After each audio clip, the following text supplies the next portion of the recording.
kalau kita coba cek untuk hourly-nya sebenarnya trennya juga masih bearish ya. Ada possible untuk jangka pendek kita retest lagi di area 78.900, 79.000. Setelah itu kita ada potensi untuk reject dari situ menuju area support kita yang sebelumnya sudah kita bahas tadi. Itu untuk time frame 4 jam ya. Bantu saya untuk capai 15 likes kalau teman-teman suka dengan video ini. Nanti kita mungkin akan adakan live streaming buat teman-teman membahas cryptocurrency teman-teman seperti apa. Kurang lebih.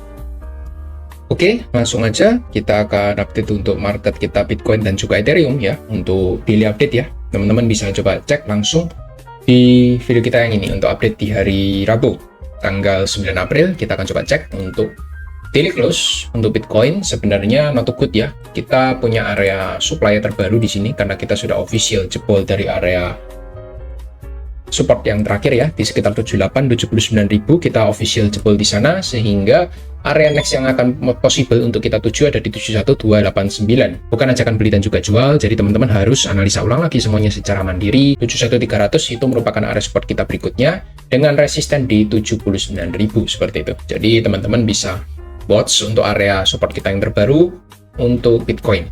Itu untuk daily supportnya.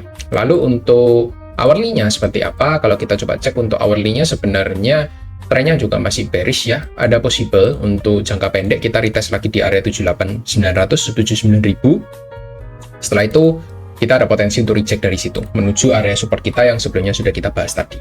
Itu untuk time frame 4 jamnya untuk update-nya. Jadi view kita masih bearish, teman-teman masih boleh untuk cari short posisi kalau teman-teman trading di intraday posisi seperti itu.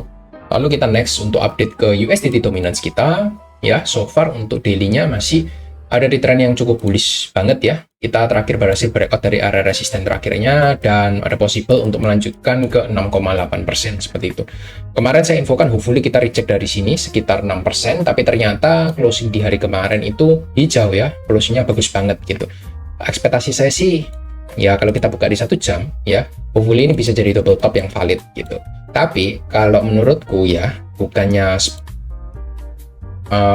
pesimis atau gimana, tapi menurutku masih ada possible untuk melanjutkan kenaikannya karena ini masih dalam area tren bullish yang sangat kuat, kecuali nanti dia jebol dari area 5,74 di sini ya, breakdown dari area ini ya, nanti possible-nya kita koreksi dulu ke bawah seperti itu. Jadi so far untuk view kita sih masih cukup bullish, 6,8 bisa dari area target berikutnya. Teman-teman bisa coba hati-hati dulu ya untuk yang punya posisi long, mungkin bisa di maintain untuk stop loss-nya supaya nggak terlalu drawdown-nya terlalu dalam seperti itu. And then next, Bitcoin dominance kita masih cukup steady dengan membentuk pattern continuation untuk bullish kembali naik ke atas. Jadi di daily time frame-nya saya melihat hopefully kita bisa segera koreksi sih untuk time frame daily, karena memang kita sudah harus ya, ini merupakan area top dari channel kita. Kalau dia tembus lagi target kita ada di 64%, jadi masih ada 1% kenaikan lagi.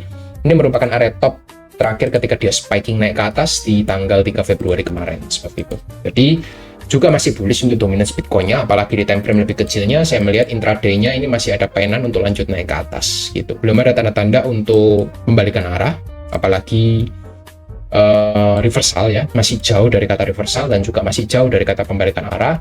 So untuk dua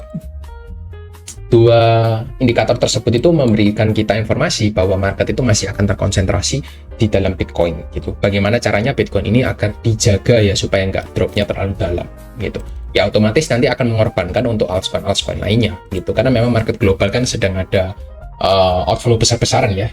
Jadi tidak cuma dari cryptocurrency aja yang kena dampaknya, semua kena dampak, termasuk dari US stock, dari indeks-indeks, dari saham-saham dari negara-negara maju juga sama, indeksnya lagi turun semua. Bahkan indeks kita sendiri ISG pun juga mengalami penurunan seperti itu.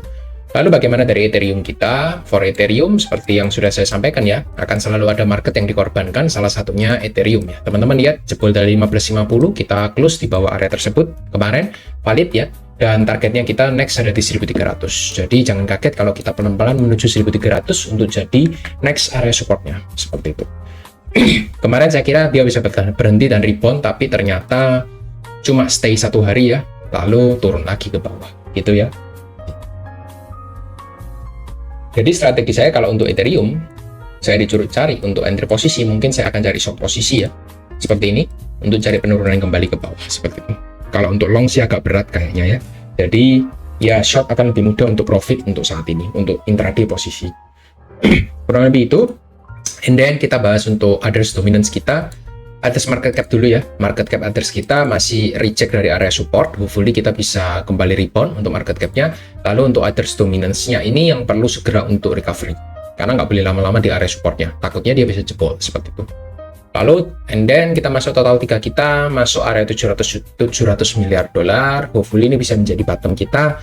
Tapi kita masih belum melihat untuk sign bottoming di sana. Nanti kita akan coba lihat selama beberapa hari ke depan, dan juga mungkin kalau saya update, nanti kan update-nya berkala ya, daily saya update setiap hari, teman-teman bisa follow up aja untuk marketnya seperti apa. Nanti pasti akan saya info kalau kita sudah masuk dalam fase reversalnya, seperti itu. Pasti akan nanti dapat infonya teman-teman, karena saya update setiap hari untuk market cryptocurrency. So far seperti itu untuk update marketnya, yang lainnya masih belum ya. Kalau kita buka untuk ETF flow, kemarin itu ada outflow yang cukup besar dari BlackRock ya. Teman-teman bisa coba cek di sini, BlackRock outflow 252 juta dolar. Jadi outflow kita kemarin cukup besar, 300 juta dolar, lebih besar dari 3 hari sebelumnya. Tapi ya market is market ya. Kalau memang BlackRock sudah buang, ya sudah, mau diapain gitu. Selama kita masih di sini masih bertahan sih di atas area 35 miliar dolar ya. Jadi masih oke sebenarnya. Tapi ini saya melihat ada pattern head and shoulder. Kalau misal kita jebol dari 35 miliar dolar, mungkin akan ada outflow tambahan yang jauh lebih besar lagi untuk koreksi ke bawah.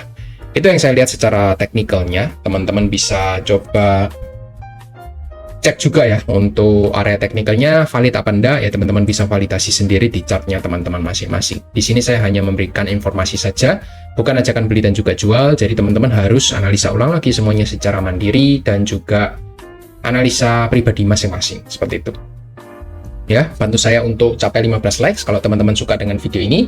Nanti kita mungkin akan adakan live streaming buat teman-teman membahas cryptocurrency teman-teman seperti apa. Kurang lebih itu ya. Thank you semua, dan see you next video. Bye bye.